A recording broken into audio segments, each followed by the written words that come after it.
got the ultrasound. Look at this one. Power to the people. Right? It's so cute. Look at this one. That's my favorite right there. And I'm gonna say he until I find out what it is, because I want a boy. Now I have my set. I have Bella and I have a boy. So we'll see. Let's see.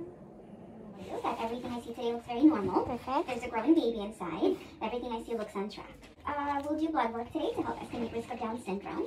There was usually the way the blood test works is that your blood goes to the lab. The lab is able to sequence baby's DNA from your blood, and based on the quantity and type of that fetal DNA, they can tell us a couple of things. Down syndrome with about 99% certainty. Trisomy 13 and trisomy 18, which are other common genetic abnormalities, with about 93 to 95% certainty. Okay. And then boy or girl if you're going to find out. Okay. The results take about 10 days to come back. If they're normal, they'll go straight to the midwives. If there are any questions or concerns, we'll give you a buzz right away. Okay. The other thing to talk about is your preterm delivery, right? The fact that you had one preterm delivery puts you at risk for another. And depending on what study you look at, the risk of another preterm birth for you is somewhere on the order of about 30%. Okay. So not insubstantial. And I think last time, you got fairly lucky in that you ended up delivering pretty close to term, right? At 32 weeks, most babies do absolutely fine. But certainly we have no way of predicting when and if an early birth will happen. And if it happens a lot earlier, then, there are much more significant consequences for the baby, right? So anything that we can do to reduce the risk of that happening is very helpful. And what we normally do in these circumstances is two things. One is we follow the length of the cervix to make sure that it stays nice and long. And we start doing that at around 16 weeks, and we do that till about 26. Okay. If the cervix stays nice and long, great, fantastic, not much else to do. If the cervix shortens, then we talk about the possibility of putting a cerclage in. What's that? A cerclage is a stitch that goes around the cervix in an attempt to prevent it from getting shorter. Gotcha. Right? Okay. And then the other thing I would recommend doing is progesterone injections. They're given once a week, and what they've been shown to do is reduce the risk of another early birth by about 40%. So it doesn't take that risk away completely, but reduces it significantly. Right. The downside to doing the injections is it's a pain in the butt, literally. And you gotta do it every week. Right. You may have some pain or irritation at the site of the injection, but they may be helpful. So that's what we typically recommend. Gotcha. It's always up to you to accept or decline anything that we offer. But there's some food for thought for you. I definitely, that's mainly why I'm here, is to make sure that, I don't have a high-risk pregnancy due to the, my previous pregnancy.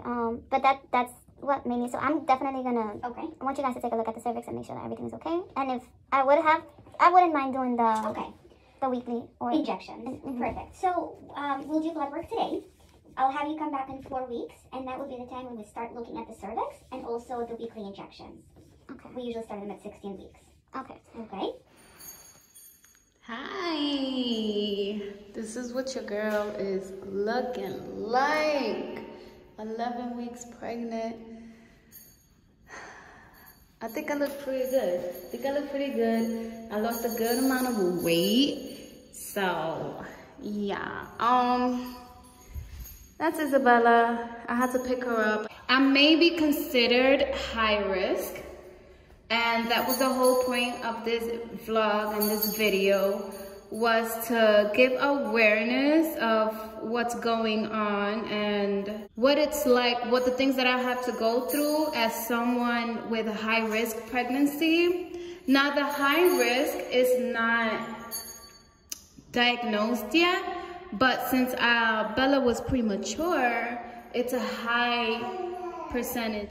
So yeah, guys, so just a recap of the whole vlog. In the next 4 weeks, it's when I go into my next appointment and they're gonna measure my cervix.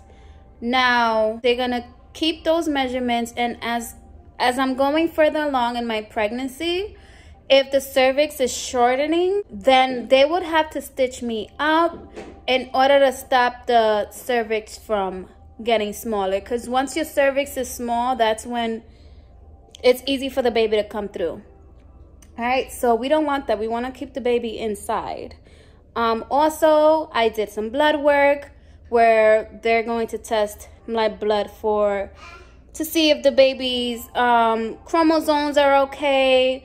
Also to find out the gender, which I'm going to do like a little gender reveal with just me and Lloyd and Bella. It's gonna be something really, really small. I guess this is how my body is made, and it's not every woman's body can hold a baby for 9 months. You know what I mean? And I was only able to hold Bella in for about 32 gestational weeks. You know, when divine timing, if the divine energy wants to keep this baby in for the 9 months, it's all bliss. And if not, if this baby decides to come out early, you know what I mean? Like, it's all up to the divine energy. Thank you so much. I'm gonna keep you guys updated.